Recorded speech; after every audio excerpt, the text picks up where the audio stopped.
மற்றொரு காரியம் கூட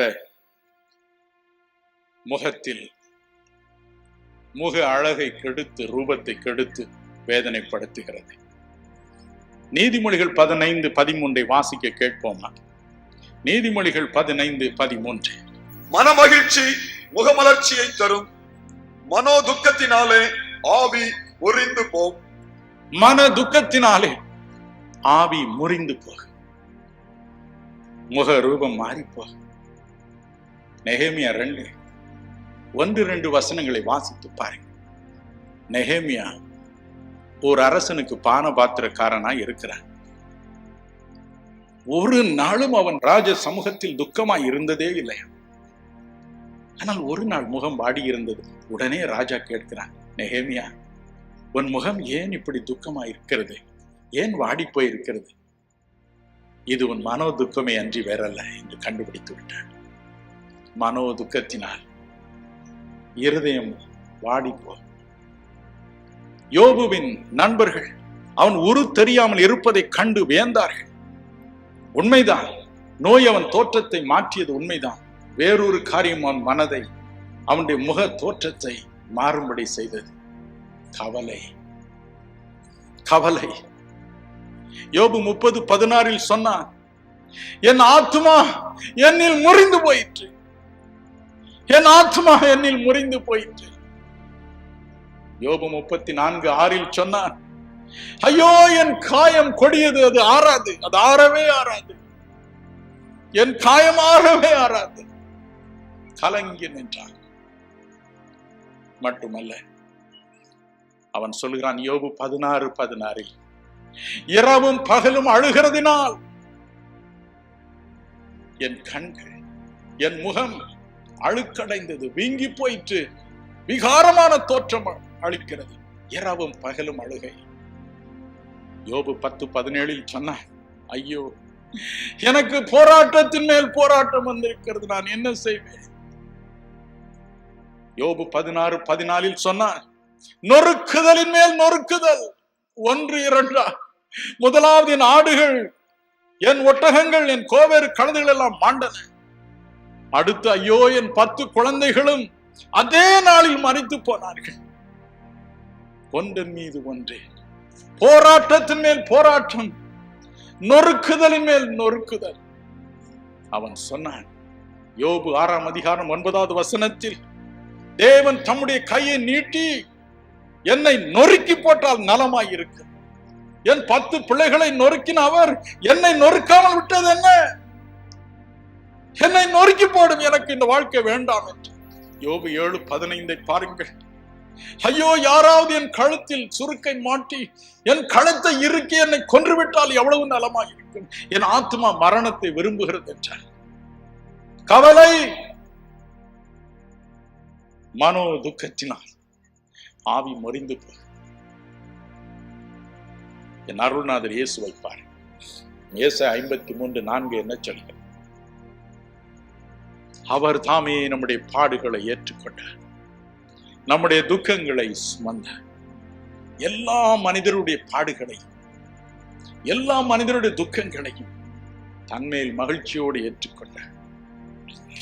என் அன்புக்குரியவர்களே, இந்த வழியை நான் கடந்து போயிருக்கிறேன். நான் சொன்னது போல முதலாவது என்னுடைய 2 நுரையீரல்களும் பழுதுபட்டன. இன்று எனக்கு இருப்பது பழைய நுரையீரல்கள் அல்ல, இயேசு கிறிஸ்து இரக்கமாய் கொடுத்த புதிய நுரையீரல்கள். 2 மூத்திர கோஷங்களும் பழுதடைந்தன. விபத்தில் என் 2 கைகளும் உடைந்தன.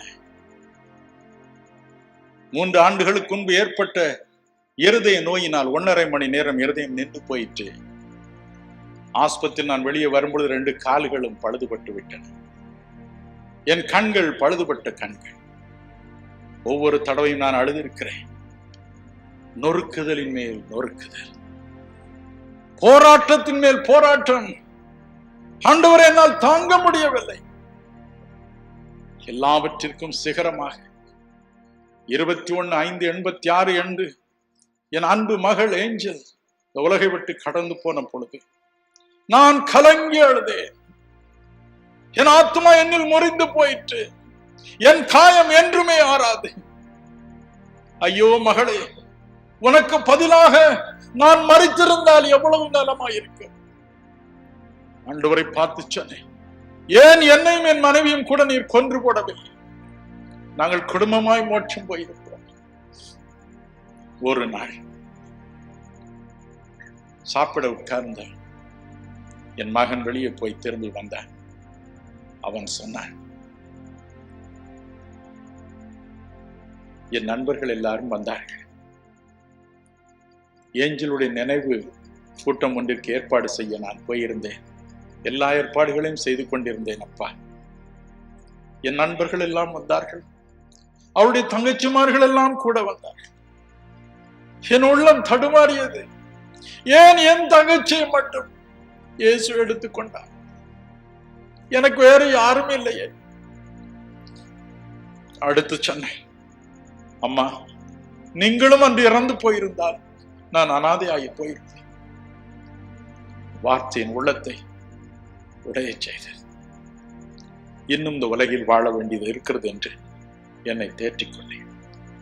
என்றாலும் பிரியமானவர்களே, இவற்றையெல்லாம் தான் அறிந்து கொள்வதற்குத்தான், இந்த வேதனைகளை எல்லாம் விளக்கிக் கொள்வதற்குத்தான், தான் விளங்கிக் கொள்வதற்குத்தான் தேவன் மனு உருக்கொண்டு இறங்கி வந்தார்.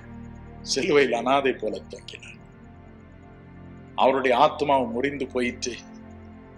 மத்தேயு 27:46 புலம்பி அழுதார், என் தேவனே, என் தேவனே, ஏன் என்னை கைவிட்டீர்? புலம்பி அழுதார். ஆகவே இன்று எப்படிப்பட்ட மன முறிவு உடையவர்களையும் அவரால் ஆற்றி தேற்ற முடிகிறது. நான் சிறுவனாய் இருந்த பொழுது அம்பாசமுத்திரம் என்ற ஊரில் என் தாத்தா வீட்டில் இருந்து படித்துக் கொண்டிருந்தேன். என் தகப்பனார் இராணுவ சேவைக்கு சென்று விட்டார். அப்பொழுது திடீரென்று எனக்கு ஒரு தலைவலி வரும். இந்த தலைவலி வந்தால் அப்படியே மண்டையை யாரோ சம்மட்டி வைத்து உடைப்பது போல இருக்கு. ஓ என்று கதறுவேன். எங்கிருந்தாலும் சரி ஒரே கூச்சல் போடுவேன். பள்ளிக்கூடத்தில் இருக்கும் பொழுது எனக்கு வந்துவிடும். உடனே என்னுடைய உபாத்திமார்கள் 2 பையன்கள் எனக்கு காவல் அனுப்பி வீட்டில் கொண்டு விட்டு வா என்று சொல்வார்கள். வீடு வாசல் போவேன். என் தாய் தூரத்திலிருந்து பார்ப்பாள். பார்த்தவுடன் தானே, ஓஹோ, பயலுக்கு தலைவலி வந்து விட்டது என்று அறிந்து கொள்வார்கள். ஓடி வந்து என்னை அணைத்துக் கொள்வார்கள். தன் மடியில் படுக்க வைப்பார்கள். தன் வலது கையை என் தலையின் மீது வைப்பார்கள். அந்த அன்பு தொடுதல் என் வலியெல்லாம் மறக்கச் செய்யும். அப்படியே மெய் மறந்து தாயின் மடியில் உறங்கி விடுவேன். விழித்து பார்க்கும் பொழுது தலைவலி அங்கே இருக்காது. அதன் பிறகு பல மருந்துகளை தலையில் போடுவார்கள். என் அன்பு சகோதர சகோதரிகளே, ஏசாயா 61:1 சொல்கிறது, அவர் இருதயம் நொறுங்குண்டவர்களுக்கு காயம் கட்ட வந்தார். இருதயம் நொறுங்குண்டவர்களுக்கு காயம் கட்ட வந்தார். ஆகவே நம்மை போல இருதயம் நொறுங்கினவர்களுடைய காயங்களை அவரால் சுலபமாய் கட்ட முடியாது. ஒரு பக்கம் புலம்புகிறோம், அழுகிறோம், ஏன் நான் மறிக்கவில்லை என்று புலம்புகிறோம். ஆனால் நம்மையும் அறியாமல் அவருடைய அரவணைப்பு வருகிறது. என் மகனுடைய திருமணத்தின் மூலம் இறந்து போன என் மகள் இவாஞ்சலினுடைய பெயருடைய வேறொரு பெண்ணை கொடுத்தார். அவளை எங்கள் உயிரை போல நாங்கள் வைத்திருக்கிறோம். மருமகளைப் போல அல்ல, மகளைப் போல, மகளை விட அதிகமான ஸ்தானத்தில். ஒரு நாளைக்கு 100 முத்தங்கள் அவளுக்கு கொடுப்பான். கவலையை மறக்க ஏதோ ஒரு வழியில் உங்களை தேற்றுவார். மனம் கலங்காதிருங்க. ஐயோ, நொறுக்குதலின் மேல் நொறுக்குதல் என்று சொல்லுகிறீர்களே, வேதம் சொல்லுகிறது ஏசாயா 53:10 தேவனோ அவரை நொறுக்க சித்தமானார். தேவனோ தம்முடைய சொந்த குமாரனாகிய இயேசுவை நொறுக்க சித்தமானார். எதற்காக? நொறுக்குதலின் மேல் நொறுக்குதலை அனுபவித்து முக தோற்றமும் கூட மாறி போகும் அளவிற்கு கவலையில் மூழ்கி போகும் நமக்கு ஒரு வாழ்வளிக்க கவலைப்படாதிருங்கள். அவர் நம்மை காப்பார். ஏதோ ஒரு வழியில் நம்மை தூக்கி எடுப்பார்.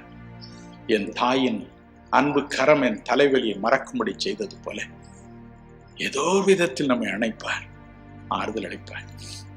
கவலைப்படாது.